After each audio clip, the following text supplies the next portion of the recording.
About the author. Kasaya Noda, b.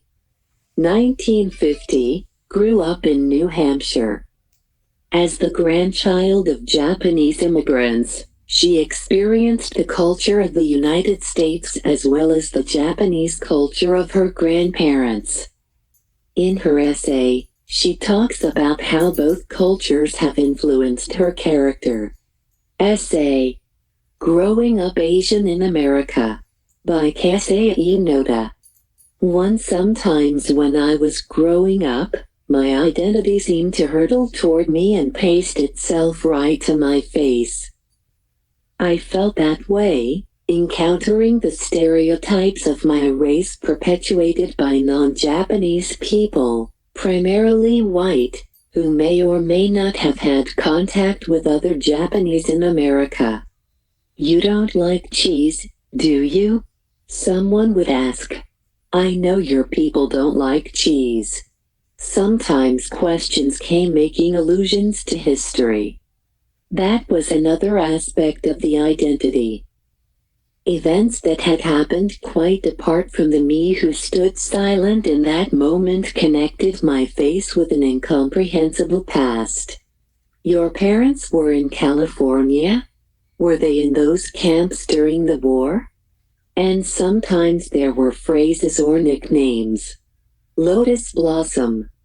I was sometimes addressed or referred to as racially Japanese, sometimes as Japanese American, and sometimes as an Asian woman. Confusions and distortions abounded. How is one to know and define oneself?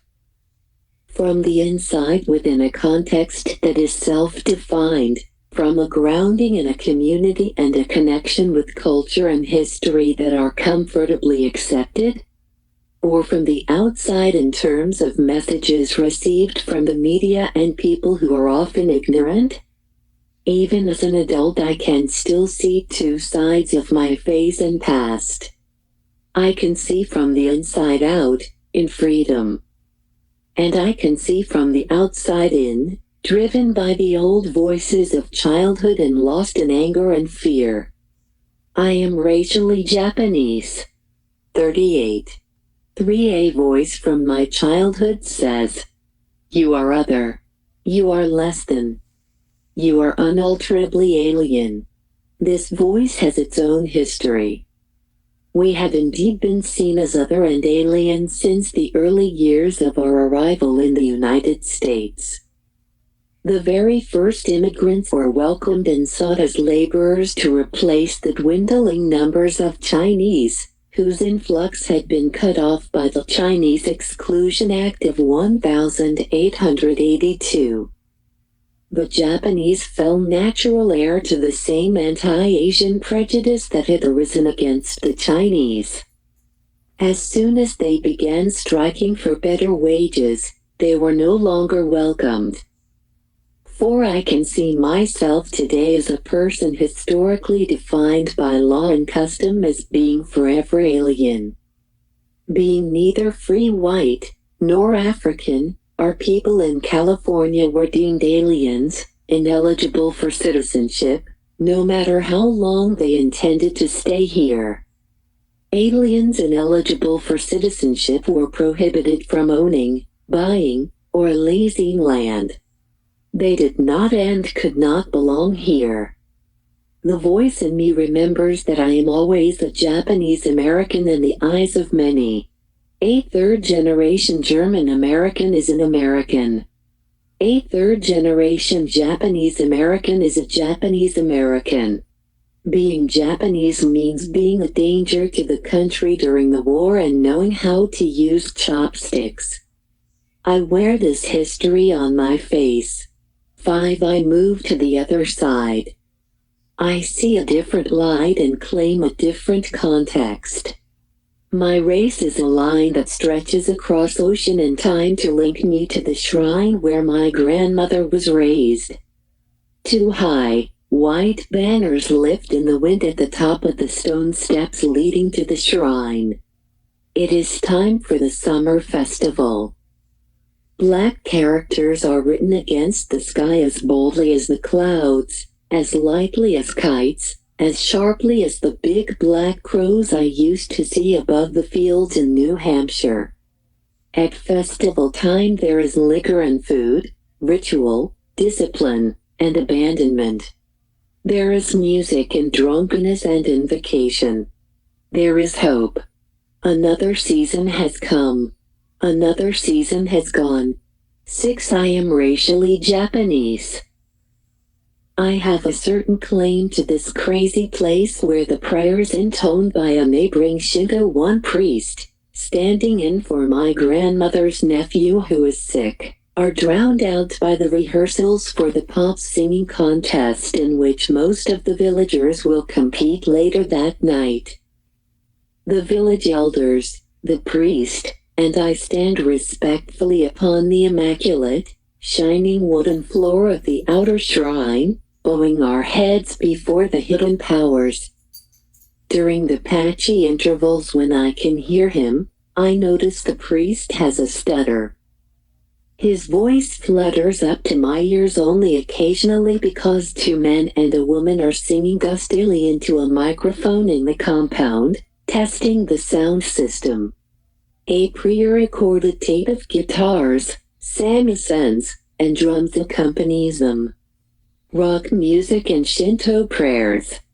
That night, to loud applause and cheers, a young man is given the award for the most Netshiratsu passionate, burning rendition of a song.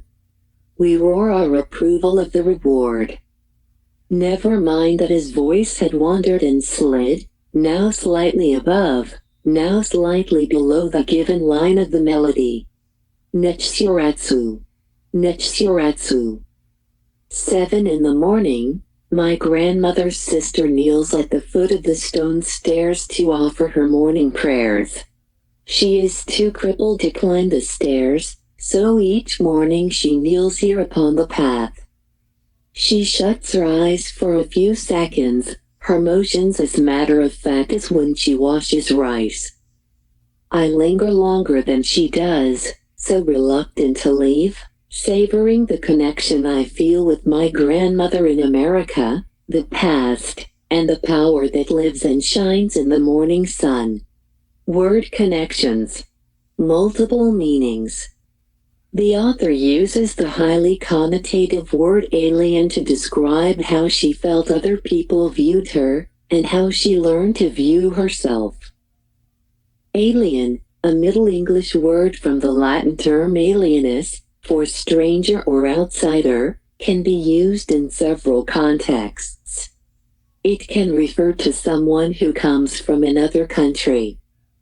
It can be used to describe a thing or experience that is strange and unfamiliar, sometimes to the point where it is too different to be desirable or acceptable.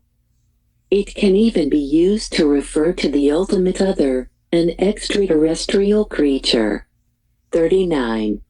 8. Our family has served this shrine for generations. The family's need to protect this claim to identity and place outweighs any individual claim to any individual hope. I am Japanese. I am a Japanese American. 9 week. I hear the voice from my childhood years. Passive, I hear. Our parents and grandparents were the ones who were put into those camps. They went without resistance. They offered cooperation as proof of loyalty to America. Victim, I hear. And, silent. 10. Our parents are painted as hard workers who were socially uncomfortable and had difficulty expressing even the smallest opinion. Clean, quiet, motivated, and determined to match the American way, that is us, and that is the story of our time here. 11. Why did you go into those camps? I raged at my parents, frightened by my own inner silence and timidity. Why didn't you do anything to resist? Why didn't you name it the injustice it was? Couldn't our parents even think? Couldn't they? Why were we so passive? 12. I shift my vision and my stance. I am in California. My uncle is in the midst of the sweet potato harvest. He is pressed, trying to get the harvesting crews onto the field as quickly as possible, worried about the flow of equipment and people. His big pickup is pulled off to the side, motor running, door ajar. I see two tractors in the yard in front of an old shed. The flatbed harvesting platform on which the workers will stand has already been brought over from the other field. It's early morning. The workers stand loosely grouped and at ease, but my uncle looks as hurried and tense as a police officer trying to unsnarl a New York City traffic jam. Driving toward the shed, I pull my car off the road to make way for an approaching tractor. The front wheels of the car sink luxuriously into the soft, white sand by the roadside and the car slides to a dreamy halt, tail still on the road. I try to move forward. I try to move back. The front bites contentedly into the sand, the back lifts itself at a jaunty angle. My uncle sees me and storms down the road, running. He is shouting before he is even near me. 13, what the matter with you? He screams. What the hell are you doing? In his frenzy, he grabs his hat off his head and slashes it through the air across his knee. He is beside himself. You've blocked the whole roadway. How am I supposed to get my tractors out of here? Can't you use your head? You've cut off the whole roadway, and we've got to get out of here. 14, I stand on the road before him helplessly thinking, no, I don't know how to drive in sand. I've never driven in sand. 15, I'm sorry, Uncle, I say, burying a smile beneath a look of sincere apology. I notice my deep amusement and my affection for him with great curiosity. I am usually devastated by anger. Not this time. 16, during the several years that follow I learn about the people and the place, and much more about what has happened in this California village where my parents grew up. These say, our grandparents, made this settlement in the desert. Their first crops were eaten by rabbits and ravaged by insects. The land was so barren that men walking from house to house sometimes got lost. Women came here too.